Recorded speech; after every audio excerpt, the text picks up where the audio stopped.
디모데후서 3장 10절에서 12절까지 제가 봉독해 드립니다. 나의 교훈과 행실과 의향과 믿음과 오래 참음과 사랑과 인내와 박해를 받음과 고난과 또한 안디옥과 이고니온과 루스드라에서 당한 일과 어떠한 박해를 받은 것을 내가 가연 보고 알았거니와 주께서 이 모든 것 가운데서 나를 건지셨느니라. 무릇 그리스도 예수 안에서 경건하게 살고자 하는 자는 박해를 받으리라. 아멘. 우리가 금년에 디모데후서 3장을 이렇게 살펴보고 있는데, 디모데후서 3장을 시작하면서 여러분 기억하실지 모르겠지만, 너는 이것을 알라. 말세에 고통하는 때가 이르러 그랬어요. 이제 말세 지말이 되면 세상 끝날이 가까우면 고통하는 우리 성도들이 고통스러운 삶을 살게 된다, 이렇게 얘기를 하고, 거기에 대한 왜 우리가 성도들이 점점 더 어려워지고 신앙생활하기가 힘든가 하는 것을 계속해서 설명하고 있습니다. 우선은 여러분 쭉 살펴보신 대로 사탄이 장악하고 있는 악한 세상 사람들이 우리를 공격하기 때문에 그렇다. 그래요. 세상이 너무 악하고요. 무조건 예수 믿는 사람 반대하죠. 뭐 우리가 자기들 보고 돈 달라는 것도 아니고 자기들한테 나쁜 짓 하는 것도 아닌데 무슨 뭐 예수쟁이 하면 막 욕을 하고 하는 그런 세상을 우리가 살고 있습니다. 그리고 그 사탄이 교회 내에 간첩을 파견했다 그랬어요. 우리 이단들, 거짓 선생들, 또 뭐 그냥 가라지와 같은 그런 가짜 신자들이 교회에 들어와서 진리를 변질시키고 자기 마음대로 생각을 해서 이 다른 복음을 전하면서 우리의 믿음을 혼란시키고 있다. 그냥 교회 내에 진짜만 있으면 참 좋은데 가짜가 더 많다는 거죠. 그래서 무엇이 진짜인지 잘 모르고 오히려 가짜에 속아 넘어가는 사람이 참 많습니다. 요즘 뭐 신문, 방송, 뭐 인터넷 보면 너무 많은 것들 중에 무엇을 믿을 만한 말이 잘 없잖아요. 그래 참 거짓말이 난무하고 해서 무엇을 믿고 살아야 될지 모르는 이런 세상에 교회 내에도 다른 복음, 거짓 복음, 장사꾼들, 사기꾼들 이런 사람들이 많이 침투해 있어가지고 우리가 바른 신앙생활하기가 참 어렵다, 그렇게 이야기를 했고요. 오늘 이제 주제는 우리 마음의 문제예요. 또 우리 신앙생활을 방해하는 것은 우리 자신의 마음도 거기에 한몫을 한다, 그런 말씀. 그래서 오늘 이 본문은 우리 자신의 마음 태도에 대해서 말씀을 하고 있습니다. 우리가 어떤 마음으로 하나님을 섬기는가에 따라서 굉장히 그 믿음이 여러 색깔로 나타나기 때문에 그렇습니다. 그래서 마음이 올바르지 않는 그런 마음 상태로 교회를 다니게 되면 잘못하면 우리의 믿음도 변질되고 또 사탄의 유혹에 넘어가서 다른 복음, 거짓 복음을 따르는 그런 사람이 되기 쉽기 때문에 우리의 마음을 바르게 깨끗하게 다잡는 것이 굉장히 중요한 일이다, 이렇게 얘기를 합니다. 사도 바울이 디모데에게 자신이 이 복음을 전하면서 받은 고난들을 상기시키면서 어떤 고난이나 핍박을 이기기 위해서는 어떤 우리의 마음 자세를 바르게 갖는 것이 참 중요하다, 이렇게 얘기를 합니다. 그래서 그 마음 자세, 자신이 가지고 있는 마음 자세가 어떤 것이었는가를 디모데에게 이야기하면서 너도 이런 마음 자세를 가지고 신앙생활을 하고 또 목회를 하라, 그런 뜻으로 얘기를 합니다. 그리고 나서 결론을 경건하게 살고자 하는 자는 박해를 받으리라. 경건하게 살고자 하는 자는 박해를 받으리라.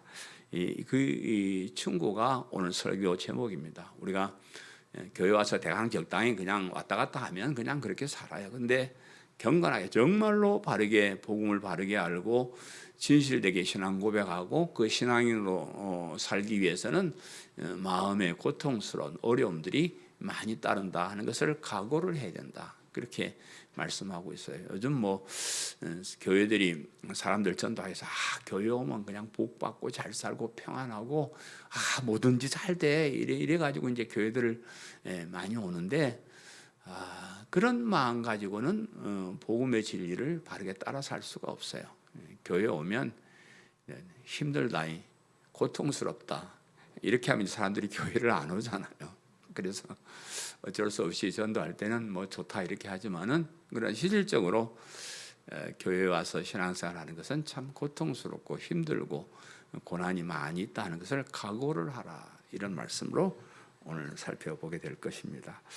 첫 번째, 박해를 당할 때 가져야 할 마음 자세. 우리가 박해를 이제 많이 당하고 그러는데 그럴 때 우리가 어떤 마음 자세를 가지고 살아야 되는가 하는 것을 말씀하고 있는데 10절에 나의 교훈과 행실과 의향과 믿음과 오래 참음과 사랑과 인내와 그랬습니다.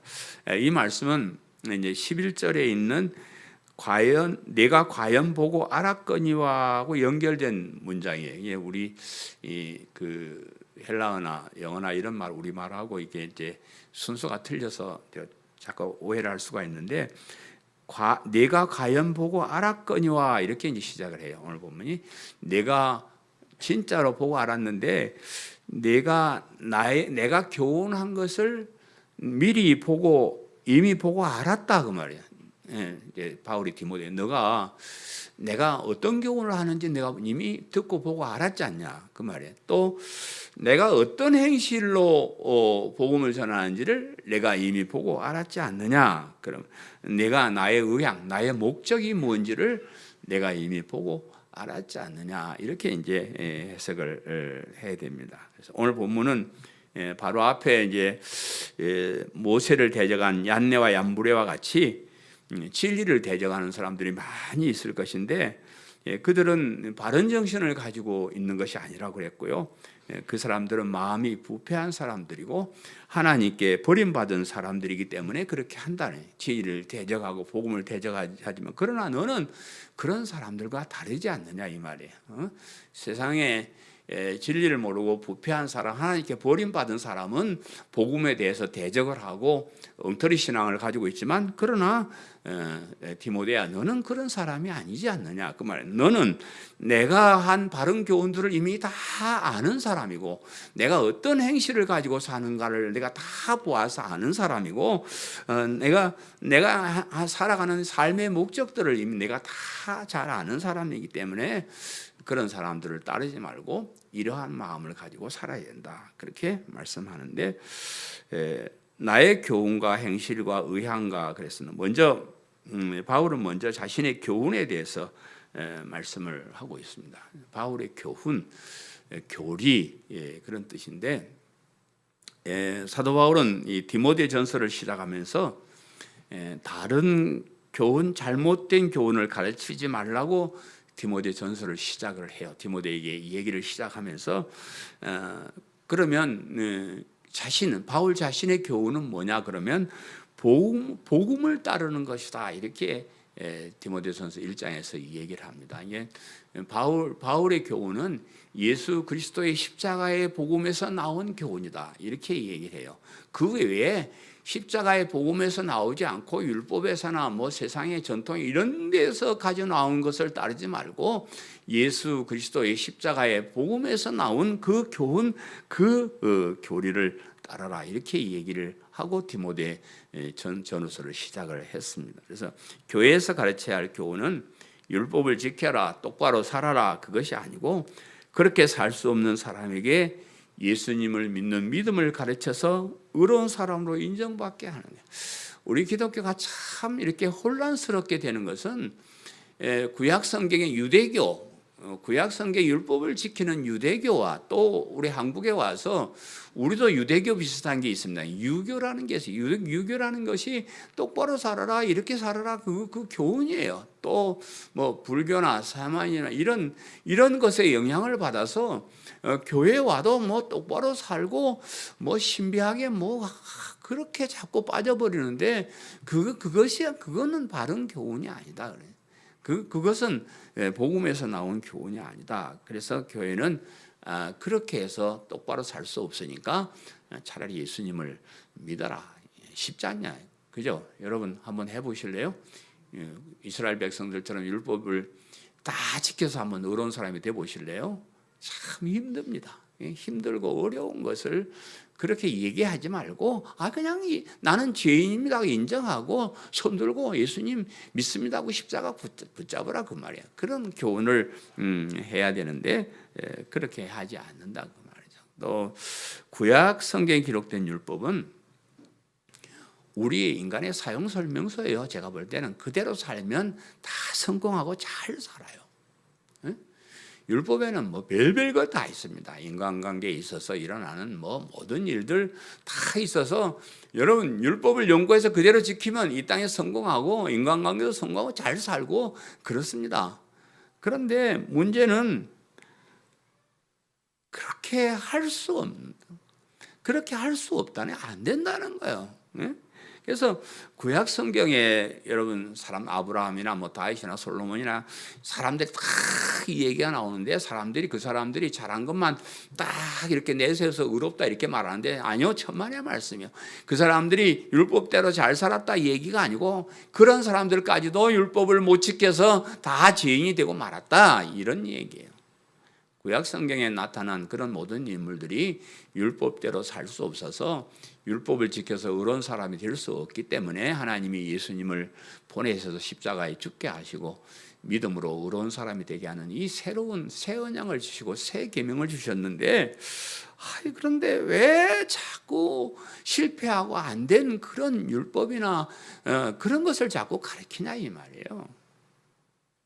그런 교훈을 배우려고 교회 오는 거 아닙니다. 교회는 철저하게 내가 흉악한 죄인임을 깨닫고 고백하고 예수님을 나의 구주로 믿는 믿음을 가지게 하는 그것이 바울이 말하는 교훈이고 그것이 복음에서 나오는 교훈이고 그런 율법을 잘 지킨다고 자부하는 그런 사람들까지도 사실은 율법의 극히 일부만 지키는 게 율법이 5만 가지가 있는데 그중에 한두 가지 잘 지켜놓고 내 의로운 사람이다 이러는데 아이고 답답해요. 우리 사람들 보면 그런 사람들이 들어있어요. 뭐 몇 가지 잘해놓고는 내가 의롭다고 큰소리치고 다니는데 서너 가지 잘하고 5만 가지 다 잘못하는데 그게 뭐 의롭소. 죄는 5만 가지를 다 잘하고 한 가지만 잘못해도 죄인데 두세 가지 잘하고 5만 가지 다 잘못하고 그 자기가 의로운 사람이라는 거짓말이 그건 말도 안 되는 소리입니다. 우리가 사람을 대할 때 그 사람의 신앙이 진실한 신앙인가 거짓된 신앙인가를 확인하려고 그러면 그 사람이 어떤 교훈을 좋아하는가를 보면 돼요.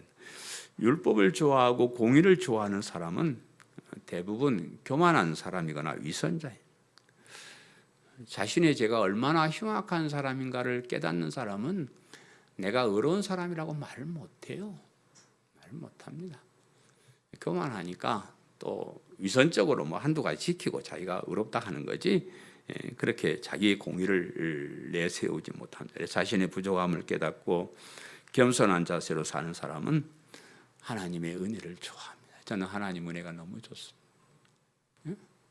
하나님의 은혜가 참 좋습니다. 이런 은혜를 우리에게 주시다니요. 너무 감사해요. 은혜가 아니면 복음이 아니면 살 수 없다는 것을 제가 깨달았기 때문에 저는 은혜의 복음이 너무너무 좋습니다.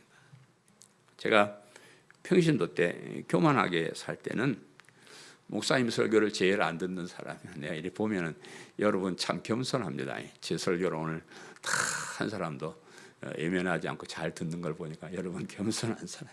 내가 교만할 때는 목사님 설교 잘 안 들었어요. 그런 제가 설교를 듣고 은혜에 감격하게 된 계기는 제가 사업에 실패하고 겸손한 사람이 된 게 아니고 어쩔 수 없이 참 그렇게 낮아졌고 형편없는 사람이 되어서 제가 깨달았습니다. 제가 잘 나가서 교만하게 살았을 때 지금 생각하면 그 목사님도 저처럼 교만한 마음으로 설교를 하신 것 같아요. 목사님, 당신은 항상 오르시고 똑바로 좀 살아야지 그렇게 해갖고 되겠는가? 뭐 이런 식으로 설교를 하시고 그러셨어요. 그래서 저도 상당히 똑바로 사는 사람이라고 자부심을 가졌던 사람이기 때문에 나에게는 해당이 되는 말이 아니구나. 그래서 한 귀로 듣고 한 귀로 흘리고 그래서 은혜를 받지 못했습니다. 그런데 제가 그 사업에 실패하고 겸손한 사람이 되어서 대전의 어떤 교회에 다녔는데 이 목사님 설교는 아주 달랐어요. 지금 생각하면 물론 제가 교만하고 겸손한 것도 있지만 왜 설교가 기회와 닿고 기회와 닿지 않았는가 하는 것을 제가 지금은 이렇게 알 수가 있어요. 그 전에 다니던 그 목사님은 정말 교만하게 율법을 가지고 당신은 다 잘하고 우리는 잘못한 것처럼 책망하고 그랬을 때는 그 설교를 잘 못 들었습니다. 근데 그 겸손한 사람이 돼서 대전에 어떤 교회에 다니는 그 목사님은요 참 겸손하게 설교를 하셨어요. 알고 보니까 이 목사님도 그 아들 하나가 불구자로 태어났어요. 그래서 참 늘 마음에 그 자녀가 정상적이지 못하면 그 부모 마음에 평생 그게 침이 되는 거예요. 진짜요. 그래서 늘 그 하나님 앞에 똑바로 못 살고 참 하나님 은혜밖에 살 수 없다. 이런 마음을 늘 가지고 그렇게 설교를 하셨습니다. 그래서 늘 하나님의 은혜를 설교하고 십자가를 통한 하나님의 사랑을 설교하셨어요. 참 저 귀에 그냥 쏙쏙 들어오는 거예요. 너무 제 설교만 하는 거예요. 한 번은 목사님 만나 목사님 이제 알아들었으니까 저 설교 그만하셔요. 예? 맨날 뭐 교만해서 이건 저 집사 저건 저 집사한테 설교라고 이렇게 들었는데 겸손해지고 참 은혜의 설교를 들으니까 이게 나한테 하는 설교, 하나님 나한테 말씀하시는 참 많이 울었습니다. 참 은혜를 많이 받았습니다. 여러분 제가 이렇게 복음을 설교하고 은혜를 설교하는 것은 그냥 되어진 게 아닙니다.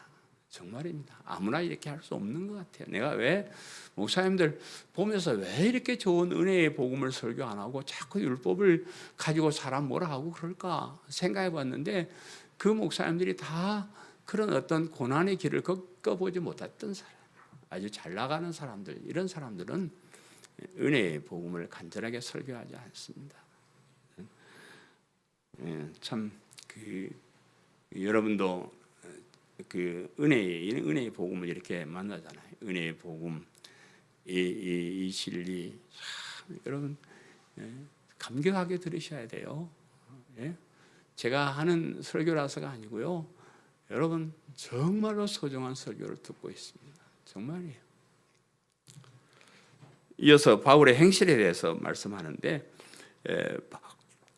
이 행실은 행동, 생활, 살아가는 방법을 말하는데 살아가는 방법이 세상의 악한 사람들과 다르다 그 말이에요. 교회 안에 침투한 욕심 많은 거짓 선생들과 다르다 그 말이에요.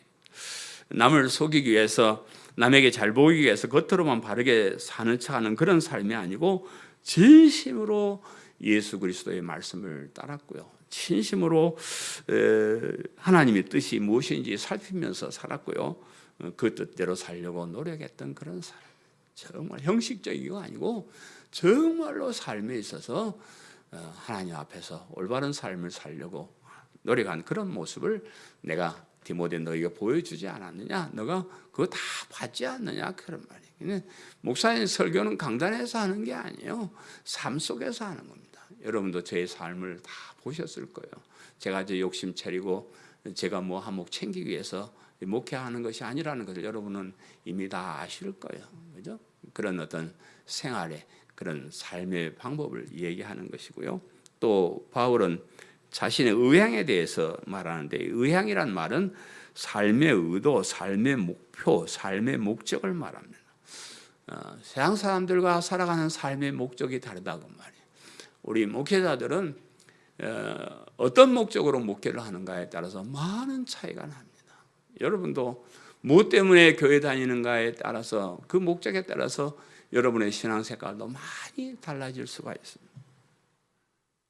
세상의 사람들은 자기 욕심을 위해서, 심지어 목회자들도 자기 욕심을 위해서, 자기 명예를 위해서 그렇게 하지만 그러나 바울은 자신의 욕심이 아니고 다른 사람의 유익을 위해서 살았습니다. 앞에서 말한 여러 가지 욕심에 끌려 사는 사람들은 끝내 진리의 지식에 이르지 못하고 부패한 마음으로 살지만, 바울은 그런 세상 욕심에 끌려서 부패한 마음으로 살아가는 그런 사람이 아니었다 그 말입니다. 자기의 욕심이 아닌 자기를 만나는 사람들, 자기에게 복음을 듣는 사람들, 그 사람들의 영혼을 위해서, 그 사람들의 영혼이 구원을 받고 영원한 천국에 가게 하는 그 일을 위해서 오로지 그 일, 무슨 그렇게 엄청난 것을 주고 돈을 받는 것도 아니고, 정말로 희생하고 헌신하면서 그 일을 감당했다, 이렇게 얘기를 하고 있습니다. 우리 성도들에게 있어서 가장 버려야 될 것 중에 하나는 욕심을 버리는 거예요. 적당한 욕심은 괜찮지만 지나친 욕심을 가지는 그건 우리 성도들에게 있어서는 안 되는 거예요. 자기 것을 움켜쥐고 나눌 줄 모르는 사람은 참된 신앙인이 아니에요.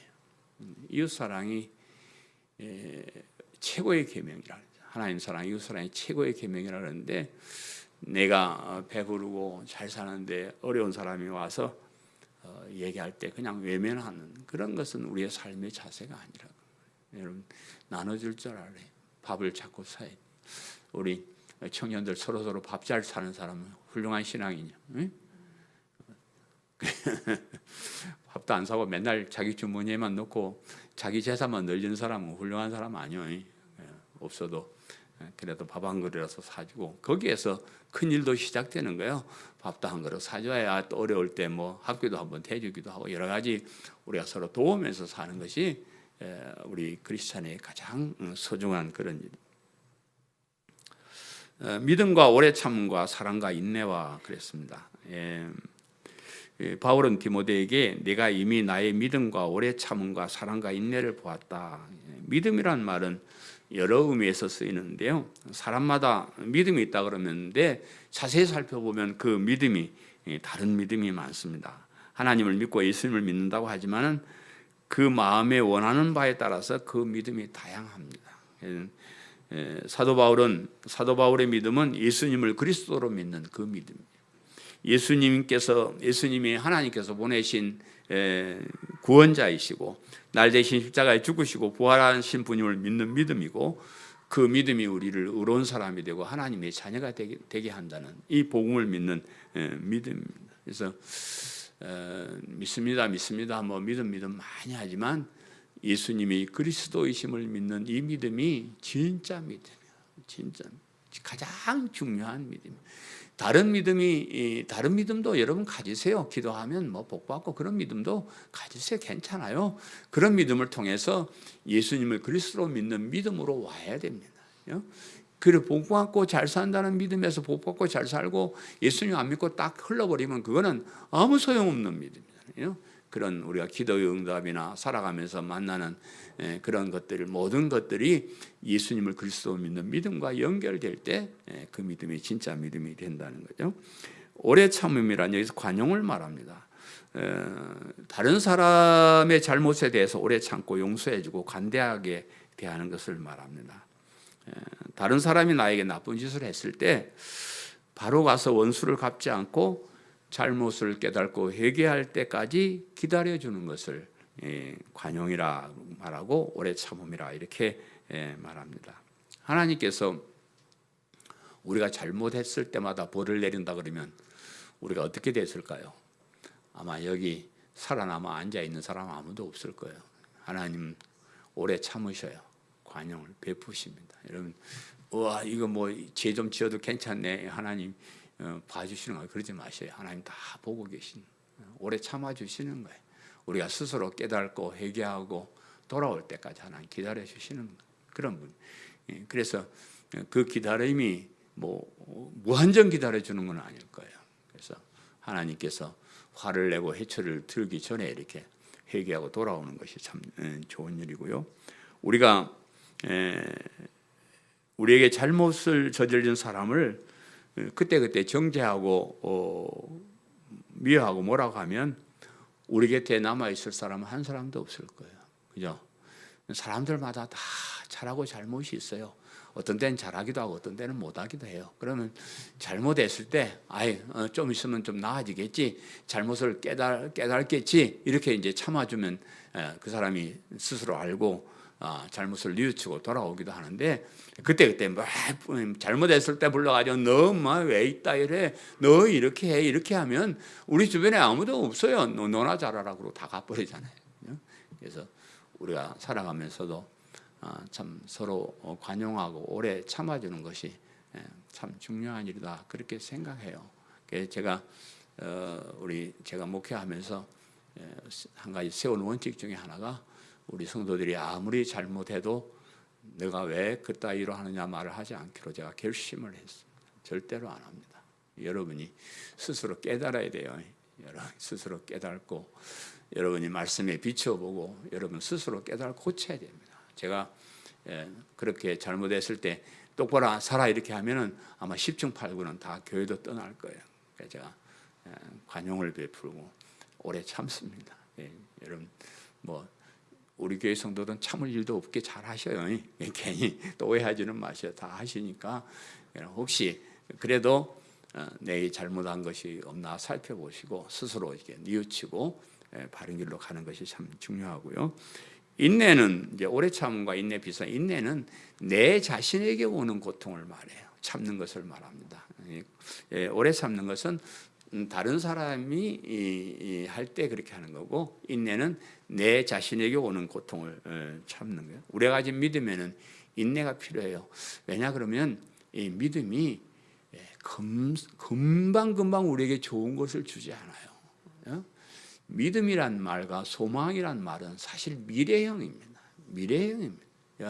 우리가 이 세상에서 열심히 믿었을 때 그 결과는 미래의 영원한 천국에서 나타나는 그 우리의 소망입니다. 그래서 지금 이거 예수님 믿어도 별거 없네, 별거 없죠, 이 땅에서 어째요, 별거 없습니다. 그렇지만 그것이 인내가 필요한 거예요. 그날까지, 주님 오실 그날까지, 우리가 천국에 가는 그날까지 참고 이 신앙을 잘 가지고 사는 것이 중요하다. 두 번째, 요즘 제가 좀 잔소리가 많아졌죠. 지난주에도 50분이나 설교를 해서 오늘 30분에 마치려고 지금 했는데, 잠깐 다음 주에 빨리빨리 한번 해봅시다. 박해를 당할 때 하나님께서 건지신다는 확신을 가지라. 우리가 이 땅에 살면서 믿음 생활하면서 어려움도 당하고 하지만 그때 하나님께서 이건 지켜주셔, 건져주셔 하는 그런 확신을 가져야 된다, 그 말이에요. 그래서 11절에 박해를 받음과 고난과 또한 안디옥과 이고니온과 루스드라에서 당한 일과 어떤 박해를 받은 것을 네가 과연 보고 알았거니와 주께서 이 모든 것 가운데 나를 건지셨느니라, 이렇게 얘기해요. 안디옥, 이고니온, 루스드라는 사도 바울이 그 전도 여행을 갈 때 특별히 고난을 받았던 곳, 대표적인 세 곳을 이야기를 하는데, 우리 사도행전 공부할 때 이미 다 배운 거고 시간이 없으니까 자세히 설명하지 않고요. 안디옥은 1차 전도 여행 때 들렸던 비시디아 지방의 안디옥을 말해요. 안디옥이 두 군데 있는데, 그 비시디아 지방의 안디옥에서 바울과 바나바가 안식일에 회당에 들어가서 유대인들에게 장시간 복음을 전해요. 여러분 구약 성경 잘 아시잖아요. 구약 성경에 있던 아브라함이나 다윗이나 모든 그런 얘기가 결국 다윗의 후손으로 예수님이 메시아로 오신다 하는 것을 예언한 말씀이다, 이렇게 이제 구약 성경을 가지고 그 다윗의 후손으로 오신 메시아가 예수님이라는 것을 설명을 합니다. 그래서 유대인들이 그래서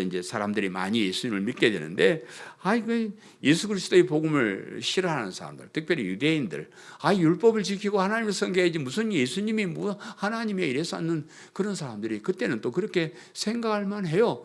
그 사람들이 이제 핍박을 해가지고 거기서 쫓겨나는 거예요. 쫓겨나서 온 곳이 이고니온으로 왔는데, 이곳에 와서도 역시 복음을 전했는데, 또 많은 유대인들과 헬라인들이 예수님을 믿었다 그랬는데, 그러나 이제 바울이 전한 이 복음을 반대하는 유대인들이 그 안디옥에서 거기까지 따라와 가지고 또 거기서 이제 사람들을 선동해가지고 방해를 하면서 여기는 막 욕을 하면서 돌로 치려고 막 달려들.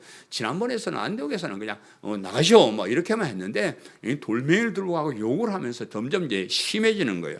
그래서 이제 루스드라로 왔는데 루스드라에서는 이제 발을 못 쓰는 사람을 고쳐주기도 하고 기적도 일으키고 막 또 복음도 전하고 이랬는데 여기에서는 돌멩이를 들고 와서 욕을 하고 치는 척하는 게 아니고 그냥 쳤어요. 돌로 쳐가지고 바울이 얻어맞아서 죽은 것처럼 되니까 죽은 줄 알고 성 밖에다 갖다 내버린 곳이 루스드라입니다. 그래서 이런 내용이 이제 점점 심해져가는 그런 박해를 볼 수 있어요. 처음에는 욕만 하고 그 다음엔 돌로 쳐 죽이려고 공갈만 치고 세 번째는 아예 돌로 쳐 죽여버리는 그런 도시를 다니면서 했는데, 특별히 이 루스드라는 디모데의 고향이라 그래요. 디모데가 거기서 사도 바울을 만났습니다. 그러니까 거기서 바울이 전한 복음도 들었고 또 바울이 행한 기적도 보았고 또 바울이 돌에 맞아서 죽는 그런 것까지 다 보았던 그런 사람이에요. 그래서 내가 그렇게 박해를 받은 것을 너가 보고 알지 않았느냐 이렇게 이제 이야기를 하는 겁니다. 이 과정을 통해서 바울의 확신은 하나님께서 죽도록 내버려 두시지 않는구나. 하나님이 우리를 지켜주시는구나. 하나님께서 우리를 건져주시는구나. 거기에 대한 확신을 가지고 있습니다. 바울 자신뿐이 아니고 디모데에게 너도 복음을 전하다가 이렇게 박해를 받으면 하나님께서 지켜주실 것이다. 너뿐만 아니라 너의 후세의 모든 사람들이 복음을 전하다가 박해를 받으면 하나님께서 지켜주실 것이다. 이런 확신을 가지고 살아라 이런 말이에요. 오늘날 우리 복음을 따라 사는 우리에게 그런 위험한 고난은 없습니다. 우리 교회 다닌다고 돌멩이 들고 와서 때려 죽이고 이런 건 없잖아요. 그런 건 없는데 그러나 뭐 때로는 교회 오는 것이 참 힘들고 어렵기도 하고 그래요. 세상이 너무 좋아져서 교회 오는 것 자체가 힘들고 어렵고 그렇잖아요. 그게 우리의 고난입니다. 그렇지만 그런 어려움 그런 것을 참고 이기고 견뎌내야 됩니다. 그리고 하나님께서 그런 어려움을 통해서 우리에게 더 큰 믿음을 주시고 끝까지 천국까지 가게 해주실 거다 하는 그런 믿음을 가지고 확신을 가지고 사시기를 바랍니다. 마지막 세 번째는 경건하게 살려고 할수록 박해를 받아야 한다는 각오를 가져야 된다. 12절에 무릇 그리스도 예수 안에서 경건하게 살고자 하는 자는 박해를 받으리라. 경건한 삶이라는 것은 하나님을 잘 섬기고 하나님께 예배를 잘 드리는 것이 경건한 삶이라고 그랬어요. 그런데 본문에서는 경건한 삶 앞에 뭐가 붙어 있어요? 그리스도 예수 안에서란 말이 붙어 있어요. 경건한 삶은 경건한 삶인데 어떤 경건한 삶이냐 그러면 그리스도 예수 안에서 경건한 삶을 살고자 하는 자는 이렇게 이 얘기를 하는 겁니다. 그래서 예수 그리스도 안에서 경건한 삶이란 말은 복음을 따라 예수님을 그리스도로 믿는 믿음으로 사는 삶을 말합니다. 세상의 부귀영화나 행복이나 보람된 삶을 위해서 사는 사람은 뭐 또 그 나름대로 또 그렇게 살기도 하고 그렇습니다. 또 뭐 믿음이 꼭 뭐 천국만 바라보고 사는 그런 믿음은 아니에요. 뭐 그렇게 천국을 바라보고 복음을 따라 사는 그런 믿음이 아니고 그냥 보편적으로 그렇게 살면은 또 평안하고 또 행복할 수도 있습니다. 그러나 정말로 예수님을 바르게 믿고 복음을 따라 살려고 하는 그런 사람은, 영원한 천국을 바라보고 살려고 하는 사람은 이 땅에서 고난을 받을 수밖에 없다 그 말이에요. 이 무릇이라 그랬는데 무릇 이 말은 모든 이 말이에요. 뭐 예수님을 그리스도 믿고 복음을 따라 사는 사람 중에 몇몇 사람이 고난을 받는다 아니고 무릇 모든 사람은, 그렇게 살고자 하는 모든 사람은 고난을 당할 수밖에 없다 이렇게 얘기를 합니다. 그래서 우리가 이 땅에 행복하게 살고 뭐 그렇게 살고 하면 뭐 우리가 어려움 당할 것도 없고 좋잖아요. 그런데 영원한 천국을 바라보고 살라 그러면 참 힘듭니다. 그러니까 뭐 다른 모든 면에 참 제가 행복합니다. 여러분 이렇게 좋은 복음을 전하고 천국을 향해서 가는 이런 목회 참 행복합니다. 그런데 다른 사람을 다 이렇게 쳐다보면요, 어떤 데는 좀 그래요. 아이고, 자은교회 목사님들도 아파트는 한 채씩 다 사놓고요. 뭐 또 교단 연금도 다 가입해서 뭐 은퇴하면 또 돈도 뭐 50만 원, 100만 원씩 나온다 그랬었고. 근데 아니 나는 왜 이렇게 아무것도 대비 없이 살았을까? 어? 그런 생각을 하면 조금 쓸쓸하고 그래요. 우리의 삶도 그래요. 여러분도 뭐 세상에서 뭐 교회 헌금 안 하고 다 모으면서 살았으면 더 잘 살았을 거예요. 여러분, 내가 뭐 솔직하게 얘기하지만 여러분 교회 헌금하는 거 가지고 저 보험회사 가서 보험 들면요 훨씬 혜택이 많습니다. 그래서 안 그랬어? 정말이에요. 근데 우리는 믿음으로 사는 겁니다. 응? 이 세상이 전부가 아닌 걸 믿고 사는 겁니다. 우리에게 영원한 천국이 있고 우리에게 영원한 생명이 있고 이것을 믿고 따라 사는 삶. 이런 삶은 자연스럽게 누구든지 이 땅에서 어려움을 당하고 고난을 당할 수밖에 없다는 그런 각오를 가지고 살아야 된다. 그런 각오가 없이는 내가 이거 잘못하는 거 아닌가? 내가 잘못 사는 거 아닌가? 이렇게 자꾸 후회하고 또 원망해지고 그런단 말이에요. 그러니까 그리스도 안에서 올바른 믿음을 가지고 복음을 따라 사는 삶은 누구든지 모든 사람이 다 어떠한 형태든지 고난이 있다더라 하는 그런 각오를 하고 살아야 돼요. 그 고난이 우리를 영원한 생명에 이르게 하는 너무 귀한 것임을 여러분 꼭 가슴에 간직하시고요. 어떤 어려움이 있어도 거기에 굴하지 않고 믿음으로 올바른 복음을 믿는 믿음으로 승리하는 성도님들 되시기를 간절히 바랍니다. 사랑하는 성도 여러분, 세상 사람들은 부패한 마음을 가지고 악을 행하면서 산다고 할지라도 우리는 복음의 진리를 알고 바른 믿음을 가지고 영원한 천국을 향해서 가는 사람들입니다. 하나님께 거절당하고 버림받은 불쌍한 사람들 따라 살지 말고 바른 믿음을 가지고 사시기를 바라고요. 복음을 믿는 믿음을 따라 사는 길은 고난의 길임을 잊지 말고 비록 어렵고 힘든다고 해도 끝까지 이 길을 서시하시기를 간절히 바랍니다. 하나님께서 끝까지 지켜주시고 우리에게 엄청난 상급을 주실 것을 기대하고 소망하고 사시는 성도님들 되시기를 바랍니다. 아멘.